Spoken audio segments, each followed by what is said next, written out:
नमस्कार दोस्तों। आप लोगों का बहुत बहुत स्वागत है भारतीय दार्शनिक मंच पर। हम अध्ययन कर रहे हैं ग्रीक दर्शन। आज हम इस कड़ी में बात करेंगे एक ऐसे ग्रीक दार्शनिक की जिसको कई विद्वान दार्शनिक मानने को तैयार नहीं है। हम बात कर रहे हैं जेनोफिनीज की। जेनोफनीज जिसे इलियाई संप्रदाय का दार्शनिक माना जाता है। इलियाई संप्रदाय क्या है? दरअसल ग्रीक में एक जगह है इलिया।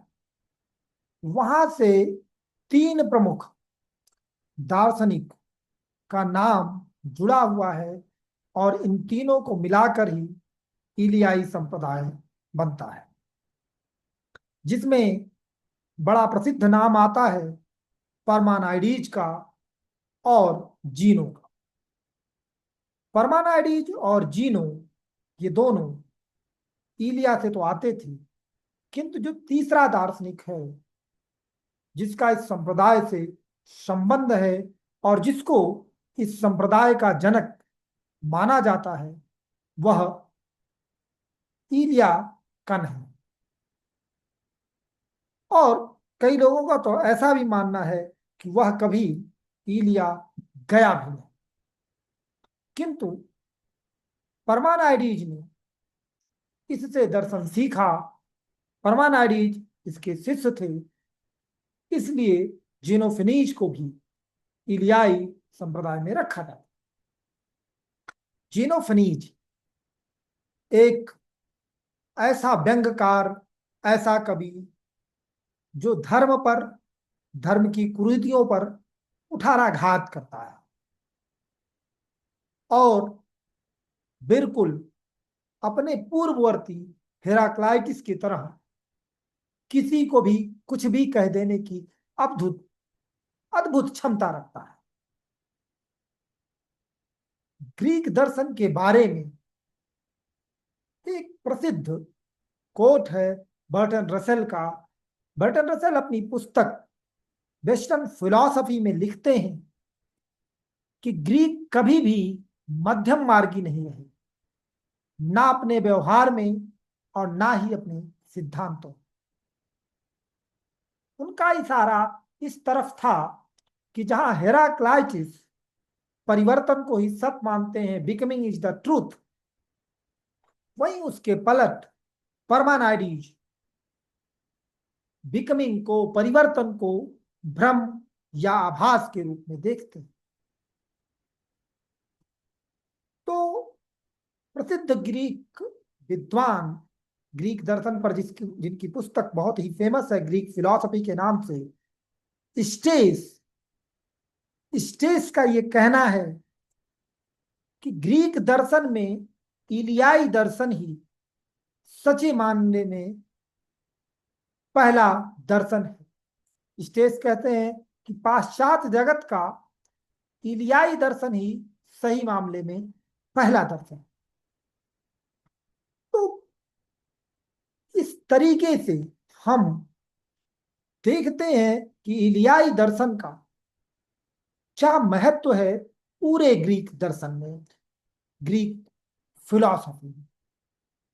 और उसका जनक के रूप में जेनोफिनीज को स्वीकार किया जाता है। क्यों स्वीकार किया जाता है जबकि वो वहां से नहीं है? हमने बताया कि परमानाइडी जो इस संप्रदाय के सबसे प्रमुख दार्शनिक हैं, वो इनके शिष्य थे। एक वेस्टर्न फिलॉसफी के स्कॉलर हैं जिन्होंने वेस्टर्न फिलॉसफी पर बुक लिखी है, फ्रैंक थिली। उनका यह कहना है कि जेनोफिनीज को दार्शनिक की अपेक्षा एक सटायर पोएट, व्यंग कवि कहना ज्यादा अच्छा होगा। तो स्टेट जो स्टेस हैं, जॉन स्टेस, जिनकी पुस्तक है ग्रीक फिलॉसफी, वो कहते हैं कि जेनोफिनीज का स्थान दर्शन के इतिहास की अपेक्षा धर्म के इतिहास में होना ज्यादा सही होगा। दरअसल जेनोफिनीज का जन्म जो है वो ग्रीक में एक जगह है, आयोनिया। आयोनिया का एक शहर है, कोलोफोनो शहर। वहां पर जेनोफिनीज का जन्म करीब तकरीबन वही हेराक्लाइटिस के समय की बात है, 570 के लगभग में इनका जन्म हुआ। और वो संपूर्ण जीवन यायावर के तरीके से जीते रहे और 90 वर्ष की अवस्था में उनकी मृत्यु हुई। तब तक कहा जाता है कि वो इधर उधर घूमते रहते थे और उनके साथ एक उनका नौकर होता था जो अपने पीठ पर गिटार और दैनिक उपयोग का सामान रखे रहता था। वो कहीं पर भी रुक जाते थे और लोगों की भीड़ इकट्ठा कर लेते थे और उनका मनोरंजन किया करते थे। लोगों की भीड़ इकट्ठा करने और उनका मनोरंजन करने में जेनोफिनीज को महारत हासिल थी। वो हेराक्लाइटिस के तरीके से उस समय के जो महान कवि होमर हैं, हिसियाड हैं, उनके आलोचक। क्योंकि इन लोगों ने जिस तरह से ईश्वर के स्वरूप की चर्चा की उसके साथ सहमति नहीं रखते जेनोफिनीज। तो जेनोफिनीज ने का योगदान की अगर हम बात करें तो दार्शनिक योगदान में दो चीजें निकल कर आती हैं। एक तो उन्हें थिली ने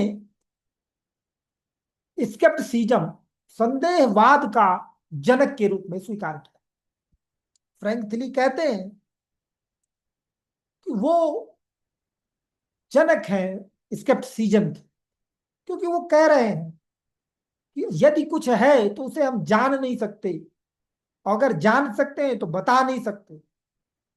लेकिन फिर भी वो निराशावादी नहीं। जेनोफिनीज ये कहते हैं कि हमें जानने का प्रयास जारी रखना चाहिए। संभव है कि कभी हम कुछ जान पाए। दूसरी महत्वपूर्ण बात जिसके वजह से स्टेस उन्हें कहते हैं कि उनका स्थान दर्शन के इतिहास की अपेक्षा धर्म के इतिहास में होना चाहिए, वह है बहुदेववाद पर प्रहार। जेनोफिनीज ने कहा, उनकी बहुत प्रसिद्ध युक्ति है कि देवता जो हैं वो मनुष्य की कल्पना मात्र है, उनका वास्तविक अस्तित्व तो नहीं है। क्योंकि वो सटायरिस्ट थे, वो व्यंग्यकार थे, तो अपनी व्यंग्यात्मक भाषा में कहते हैं कि यदि बैल, घोड़े और शेर भी मनुष्य की तरह उनके हाथ होते और वो देवताओं का चित्र बना पाते या उनकी मूर्तियां गढ़ पाते, तो क्रमशः देवताओं का स्वरूप बैलों, घोड़ों और शेरों जैसा होता। क्यों? क्योंकि मनुष्य अपने अनुरूप ही अपने देवताओं की कल्पनाएं कर। जिस प्रकार से हम में लालच, कमियां हैं, उसी प्रकार से ग्रीक जगत में देवताओं के स्वरूप को दिखाया है। आप सभी परिचित हैं कि वहां देवता में भी बहुत सारा संघर्ष होता है, कमियां होती है, लोभ होता है, वो मनुष्य के तरह के ही है। अपने मत को पुष्ट करने के लिए जेनोफिनीज उदाहरण देते हैं। उनका उदाहरण है कि जिस प्रकार से जो इथोपियन हैं, इथोपिया के नागरिक हैं, वो अपने देवताओं का रंग काला और उनकी नाक चपटी दिखाते हैं, उसी तरीके से जो थासिया के निवासी हैं वो अपने देवताओं की आंखों का रंग नीला, लाल बालों का रंग चित्रित करते हैं। तो इससे सिद्ध होता है कि ये देवता हैं वो मनुष्य की कल्पना मात्र है, उनका कोई वास्तविक अस्तित्व नहीं। तत्कालीन मान्यता के विरुद्ध जेनोफिनीज सर्वेश्वरवाद की स्थापना करते हैं। वो ईश्वर में विश्वास करते हैं, वो बहु ईश्वर और देवताओं का खंडन कर रहे हैं। वो एक सुप्रीम पावर में बिलीव करते हैं और उनका मानना है कि सर्वोच्च सत्ता एक है और वह एक ही हो सकती है। यदि सर्वोच्च सत्ता एक से अधिक होगी तो वह सर्वशक्तिशाली नहीं हो सकती, उसमें अवरोध उत्पन्न होगा, वह अपनी इच्छा के अनुसार काम नहीं कर पाएगा।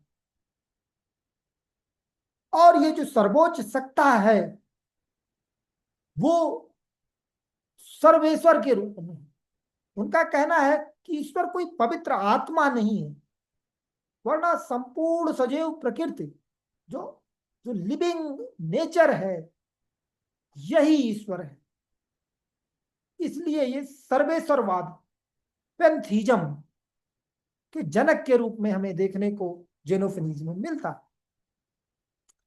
यहां तक वो ये बात भी कहते हैं कि ईश्वर की अपेक्षा प्रकृति पर बल देना ज्यादा महत्वपूर्ण है। वह ईश्वर को प्रकृति की श्रेणी में लाने के लिए बहुत उत्सुक दिखते हैं, ना कि प्रकृति को ईश्वर के स्तर पर ले जाने में। ईश्वर मतलब जिसकी पूजा की जा रही है, जिसमें हम मानवीय गुणों का आरोपण कर रहे हैं, इस तरीके के ईश्वर से जेनोफिनीज का विश्वास कम दिखता। तो वो ऑल इज वन की बात करते हैं, सब कुछ एक ही सत्ता में है और उस सत्ता को ईश्वर कह रहे हैं। तो जेनोफिनीज का ये योगदान, भले ही स्टेस फ्रैंक थिली जैसे लोग ये बात न मान रहे हों, इवन अरस्तु भी जेनोफिनीज को दार्शनिक मानने को तैयार नहीं, लेकिन फिर भी ये उनका चिंतन परंपरा में बहुत बड़ा योगदान रहा है। अब हम अगली कड़ी में बात करेंगे इलियाई संप्रदाय के दूसरे दार्शनिक और वास्तविक संस्थापक, क्योंकि वो इलिया से ही बिलोंग करते हैं, वहीं से उनका संबंध है, और इस संप्रदाय के सबसे प्रमुख और केंद्रीय दार्शनिक परमानाइडिज के बारे में। अभी तक हमारे साथ जुड़े रहने के लिए आप सभी लोगों का बहुत बहुत आभार, धन्यवाद।